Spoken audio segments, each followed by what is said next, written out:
ஓம் சாய்ராம். ஸ்ரீ சாய் சச்சரித்திரம் அத்தியாயம் 16. இதில் என்ன பார்க்க போகிறோன்னா, மாயையை மறக்கிறதில்ல, பீமாஜி பாட்டிலின் சயரோக நிவாரணம் பற்றியும், பாலதர்ஜியின் கரம், பாபு சாஹிப் பூட்டியின் பித்தம் மறைவு, ஆனந்தியின் காதுவலி நிவாரணம், நிலக்கடலை வைத்தியம், தத்யோபந்தின் வயிற்றுவலி நிவாரணம் பற்றி தான் இந்த அத்தியாயத்தில் இருக்க போகுது. இப்போ மாயையை மறப்பதில்லை. நான் ஒரு பக்கிரி, எனக்கு மனைவியோ குடும்பமோ இல்லை. எல்லா கவலைகளையும் துறந்து நான் ஒரே இடத்துல இருக்கிறேன்.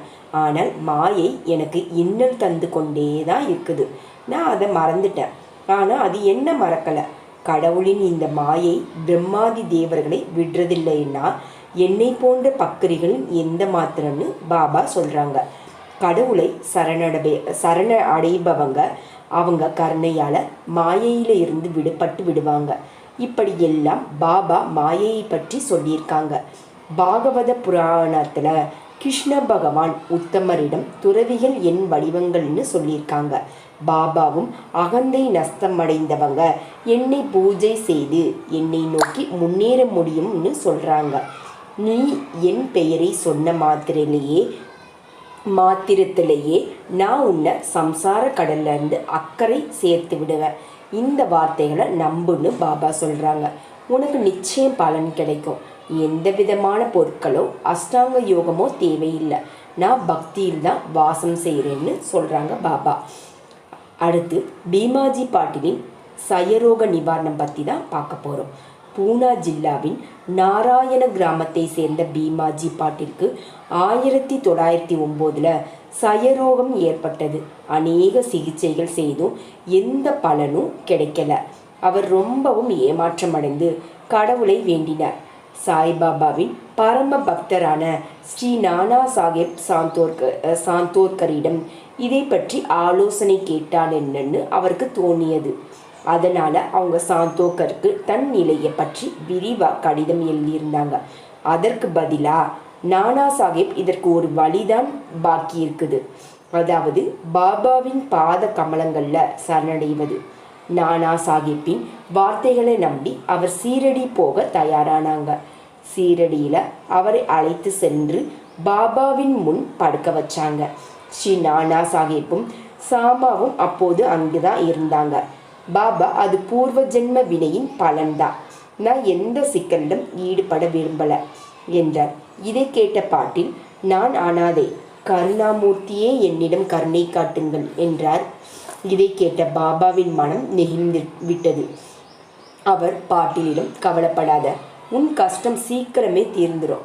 எவ்வளவு கஷ்டமும் வருத்தமும் இருந்தாலும் இந்த மசூதியில் கால் வைப்பவங்க அவற்றிலிருந்து விடுபட்டு விடுவாங்க. அவங்க உனது வியாதியை போக்கி விடுவாங்க. அவன்தான் எல்லாரையும் காப்பாற்றி வருகிறான். முதலில் நோயாளிக்கு 5 நிமிடத்திற்கு ஒரு முறை இரத்த வாந்தி ஏற்பட்டது. ஆனால் பாபாவின் முன் அவருக்கு வாந்தியே வரல. பாபாவின் நம்பிக்கையும் இரக்கமும் நிறைந்த வார்த்தைகளை கேட்ட பிறகு அந்த வியாதியை பல்டியடைத்து விட்டது. பாபா நோயாளியை பீமாபாயின் வீட்டில் தங்க சொன்னார். அந்த இடம் நோயாளிக்கு வசதியானதாகவும் ஆரோக்கியமானதாகவும் இல்லா போதிலும் பாபாவின் கட்டளையை யாரால மீற முடியும்? அங்கு அவருக்கு பாபா இரவு கனவு மூலமாக நோயை குணப்படுத்தினார்.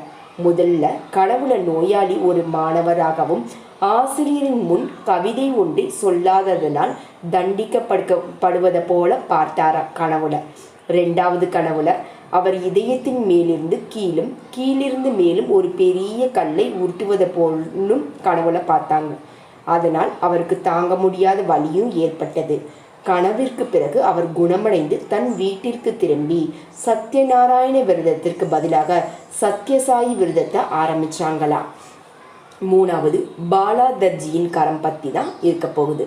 இன்னொரு பக்தரான பாலா கணபத் தர்ஜி ஒரு முறை அஜீர்ண பித்த சுரத்தினால பாதிக்கப்பட்டாங்களாம். பல சிகிச்சைகள் அளித்தும் பலன் ஏற்படலையாம். அதன் பிறகு அவர் பாபாவை சரணடைந்தார். பாபா அவரிடம் லக்ஷ்மி கோவிலுக்கு அருகில் சென்று அங்கிருக்கும் கருப்பு நாய்க்கு தயிரும் சாதமும் கொடுக்குமாறு சொன்னாங்க. வீட்டை அடைந்து சாதமும் தயிரும் எடுத்துக்கொண்டு கோவிலை அடைந்த போது அங்கு ஒரு கருப்பு நாய் வாளை ஆட்டி கொண்டு நின்றதாம். அந்த சாதத்தையும் தயிரையும் அதன் முன் வைத்த உடனேயே அது சாப்பிட்டு விட்டதாம். அதன் பிறகு அவர் கரம் அறவே நின்றுச்சான். பாபா சாஹிப் பூட்டின் பித்தம் மறைவு தான் 4வது பார்க்க போகிறோம். பாபா சாஹிப் பூட்டி ஒரு முறை பித்த நோயினால் அவதிப்பட்டாங்களாம். எந்த மருந்தானாலும் பலன் கிடைக்கலையாம். பாபா சாஹிப்பின்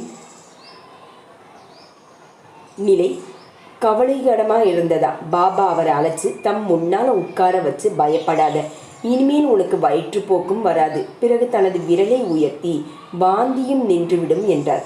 பாபாவின் தயவினால வியாதி வேரோடு அழிஞ்சது. பூட்டியும் பூர்ண குணமடைஞ்சு விட்டாராம். மற்றொரு முறை அவர் காலரால பீடிக்கப்பட்டிருந்தார். அதனால் அவருக்கு அதிகமாக தாகம் எடுத்ததா.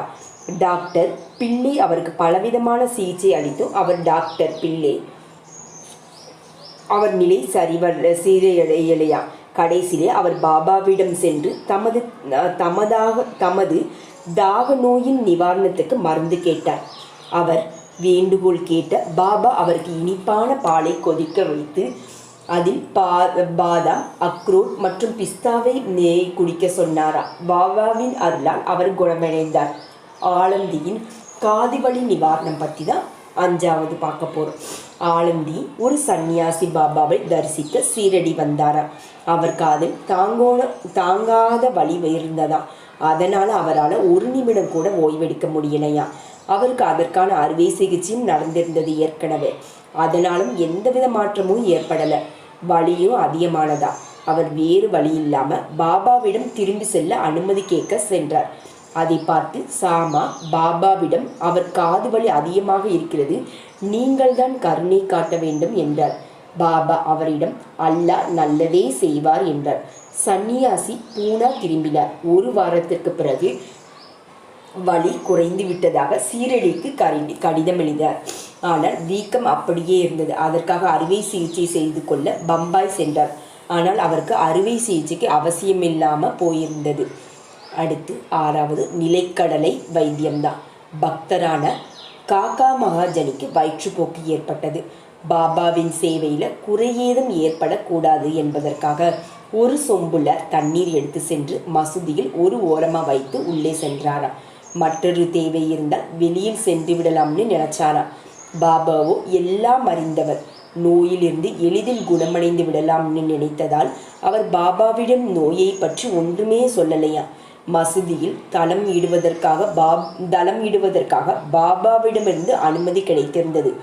வேலை ஆரம்பித்தவுடன் பாபா கோபமடைந்து உரத்த குரலில் கத்த ஆரம்பிச்சாரா. அதனால் மக்கள் ஓட ஆரம்பிச்சாங்க பயந்து. காக்கா ஓட ஆரம்பித்த போது பாபா அவர் கையை பிடித்து நிறுத்தி தன் முன் உட்கார வைத்து கொண்டார்.